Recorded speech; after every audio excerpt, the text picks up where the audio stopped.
Corona काल चल रहा है और फिर कहीं ना कहीं लॉकडाउन की स्थिति के बाद अभी हम लोग अनलॉक फेज़ 1 में हैं। और फिर इसी फेज़ 1 में जिस तरीके से सारी तमाम राजनीतिक पार्टियां अपनी अपनी एफर्ट लगा चुकी है, राजनीतिक गलियारों में एक हड़कंप सी मच चुकी है। फिलहाल अभी हमारे साथ मौजूद हैं युवा बिहार सेना के अध्यक्ष राजकुमार पासवान जी। राजकुमार सर, बहुत बहुत स्वागत आपका नेशनल न्यूज़ नेटवर्क पे। जी नमस्कार, बहुत बहुत धन्यवाद। सर, एक सवाल आता है, जिस तरीके से अभी कोरोना काल खत्म भी नहीं हुआ है, अनलॉक फेज़ 1 की स्थिति में हम लोग गुजर रहे हैं और तमाम जो राजनीतिक पार्टियां हैं वो कहीं ना कहीं वर्चुअल रैली की जाती है, तो फिर कहीं ना कहीं फिर ताली और थाली के प्रोग्रामिंग की जाती है। तो कैसे देखते हैं इसको आप? देखिए, आप लोग मीडिया कर्मी हैं और काफ़ी मीडिया कर्मी लोग हमारे फेसबुक आईडी को संज्ञान में लेते हैं, नोटिस में लेते हैं, ट्विटर हो या फेसबुक हो। हमने वेरी फर्स्ट डे लिखा था कि ये कोरोना वायरस नहीं है, ये मोदी वायरस है। इस मोदी वायरस आज जनता को दिख रहा है और विपक्ष भी और सत्ताधारी भी किस तरह से ये राजनीति कर रहे हैं, गंदी राजनीति खेल रहे हैं। और जनता, जो गरीब तबका, जो दिहाड़ी मजदूर, श्रमिक मजदूर, छात्र, युवा, बेरोजगार जो हैं, उसके लिए इन लोगों को कोई चिंता नहीं, सिर्फ कुर्सी का चिंता है। और ये कुर्सी के चिंता में आपको पता है कि दिल्ली से लोग पैदल आए, मुंबई से पैदल आए, और इधर से भाजपा के सुशील कुमार मोदी हो और चाहे आरजेडी के तेजस्वी यादव हो, ये दोनों तरीपार हो जाते हैं। जब भी संकट आया है बिहार में, ये दोनों तरीपार हो जाते हैं। और तरीपार होकर के कभी कोई इंग्लैंड चला जाता, कोई दिल्ली, और जब घर के बगल में सुशील मोदी जी के घर के बगल में पानी जमता है तो पूरा परिवार को लेकर भाग जाते हैं, पड़ोसी को छोड़ करके। ये मुख्यमंत्री हम लोग के और ये लोग राजनेता लोग हैं। तो ये स्थिति बन चुकी है भयावह। तो बिहार की जो राजनीति है, कहीं ना कहीं थर्ड विकल्प की आवश्यकता है, क्योंकि ये लोग वही लोग राजनीति कर रहे हैं, वही पार्टी लोग जो है बार बार सत्ता में रहे हैं।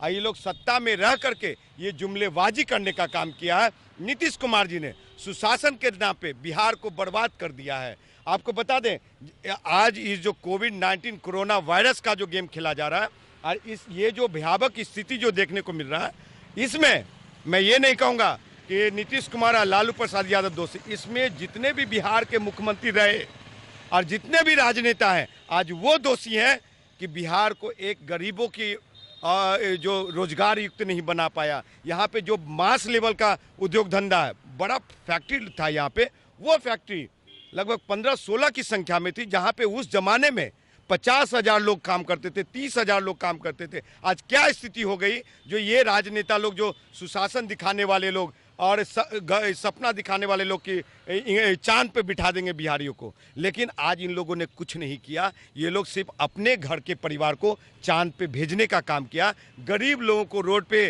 धंसाने का काम किया। वो ये लोग राजनेता लोग हैं। राजकुमार जी, एक और भी सवाल आता है, जिस तरीके से जब कोविड-19 की फेज़ 1 से हम लोग गुजर रहे थे और लोग जब बाहरी प्रदेशों से अपने राज्य में आ रहे थे, तो कहीं ना कहीं लोग ये कह रहे थे कि अब उन्हें अपने राज्य में ही रोजगार मिलेगी, रोजगार सृजन होगी, जिसके तहत उन्हें कहीं और शहरों में पलायन न करना पड़ेगा। लेकिन फिर अभी स्थिति ऐसी बन चुकी है कि जो भी लोग यहाँ पे आ रहे हैं, वापस फिर उस स्टेट से बस मंगवाई जाती है और फिर यहाँ से लोग फिर उस स्टेट में जा रहे हैं। देखिए, आप देख चुके हैं इस कोरोना काल में, वो फोर्थ फेज तक तो लॉकडाउन रहा, उसमें क्या ओवरऑल देखने को मिला कि ये लोगों ने भारी ड्रामा किया। वो पप्पू यादव हो, चाहे तेजस्वी यादव हो, और चाहे ये सरकार, सत्ताधारी सरकार हो, इन लोगों ने वो ड्रामा रचा है कि जिसकी आप कल्पना नहीं कर सकते। भगवान इन लोगों को कभी माफ नहीं करेगा।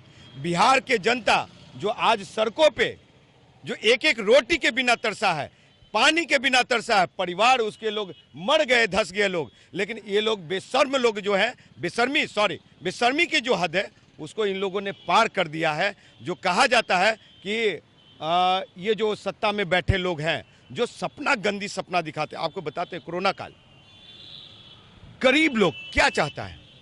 आज जो वहां से पलायन करके 40 लाख लोग जो बिहार में आ रहे हैं, उन लोग को आप रोजगार सृजन कहां से दे पाएंगे साहब? आप कह रहे हैं मनरेगा में इतनी धांधली चल रही है ग्राउंड लेवल पे कि लोगों को रोजगार में बड़ा घपला है। पैसा जो दिहाड़ी 350-400 बनना चाहिए, वो 150 पे काम कराया जा रहा है, 175 रुपये पे काम कराया जा रहा है। ये बड़ा दुर्भाग्यवश है, समझे? तो ये सरकार किस तरह से देखती है, वो आप जनता को समझना होगा। लेकिन आपको बताते हैं, युवा बिहार सेना चुप बैठने वाली नहीं है। युवा बिहार सेना जिस तरह से, अगर बाहरी लोग भी हमारे बिहार के अवाम को आंख दिखाने का काम करेगा और उसी उसी के लहजे में मुंह तोड़ जवाब देने का काम करेंगे हम लोग। जी राजकुमार जी, जिस तरीके से आप युवा बिहार सेना के अध्यक्ष हैं, तो एक सवाल होगा आपसे, चूँकि दोनों पार्टियां जिस तरीके से बिहार में या फिर पूरे देश लेवल तक आप बात करें, केंद्र की सरकार से भी लोग ऊब चुकी है और कहीं ना कहीं स्टेट सरकार भी उस वादे तक नहीं पहुंच पा रही है जिस तरीके से लोगों तक मदद करनी चाहिए।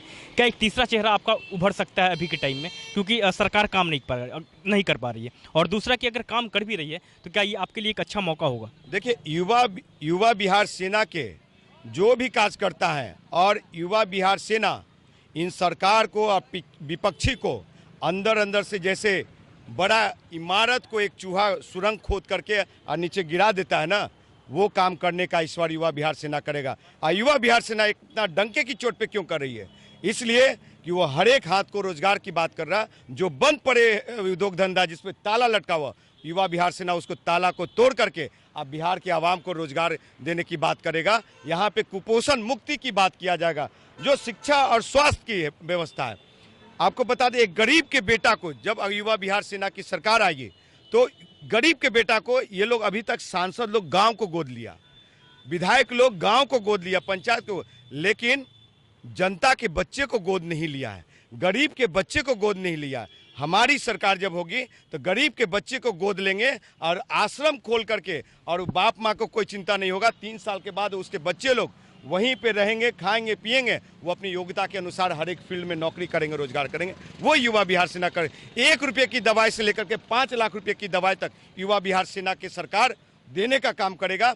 वो काम करेगी, क्या कहते हैं, ये नहीं कि सिर्फ कुर्सी कुमार बन के और हम शासन करेंगे, वो नहीं चलेगा। बिहार की आवाम भी अभी बता रहे हैं कि बाहर से लोग 40 लाख लोग आ चुके हैं। इस बार के विधानसभा चुनाव में जनता दिखा देगी क्या मतलब इस ताकत होता है, युवाओं की ताकत, जनता की ताकत, और बहुत तेजी से युवा बिहार सेना बढ़ रहा है। एक चीज़ और बताते हैं, यहाँ पे एजुकेशन की व्यवस्था क्या है। आपको बताते हैं कि एजुकेशन का स्तर इतना नीचे गिर चुका है कि जिसकी आप कल्पना नहीं कर सकते हैं।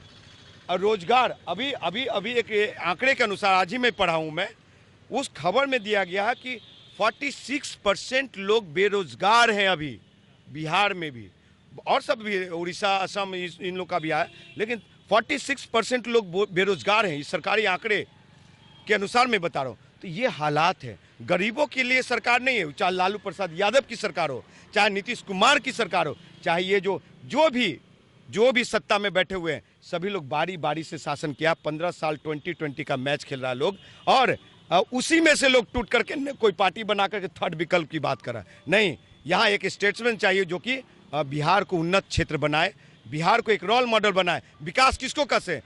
विकास उसको कहते हैं कि आज तक, आपको मालूम है कि आज तक हमारा बिहारी भाई लोग, लेबर भाई लोग, बिहार बना है लेबर सप्लाई करने का राज्य बन चुका है।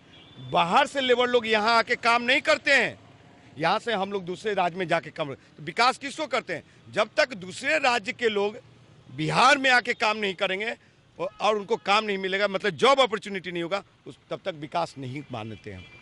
जैसे कि आपने देखा, हमारे साथ बने हुए हैं युवा बिहार सेना के राष्ट्रीय अध्यक्ष राजकुमार पासवान जी, जो कि केंद्र सरकार और राज्य सरकार दोनों से खफा हैं और दोनों के विषय में इस खासकर बिहार को लेकर अपनी बातों को रख रहे हैं। Camera person Dinesh Raj Prakash, national news network, Patna.